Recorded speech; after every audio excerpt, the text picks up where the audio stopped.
À Bordeaux, Maître Antoine était un horloger dont la réputation n'avait d'égal que son avarice.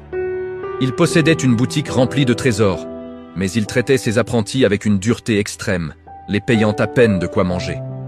Un jour, un jeune immigré nommé Amadou, qui travaillait pour lui, trouva une montre en or massif oubliée par un client fortuné depuis des décennies. Au lieu de la rendre, Antoine ordonna à Amadou de la fondre pour en vendre l'or en secret, menaçant de le dénoncer pour vol s'il refusait. Amadou, déchiré entre la peur et sa conscience, décida de ne pas obéir. Pendant la nuit, il fit des recherches et découvrit que cette montre appartenait à un héros de la Résistance, dont la famille cherchait la trace depuis des années.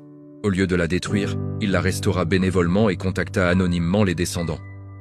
Lorsque la famille arriva à la boutique avec la police et les journaux pour célébrer la retrouvaille, Antoine, pensant qu'il allait être honoré, tenta de s'approprier le mérite.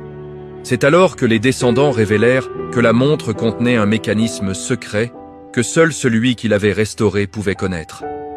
Antoine fut incapable de répondre, tandis qu'Amadou expliqua chaque rouage avec précision.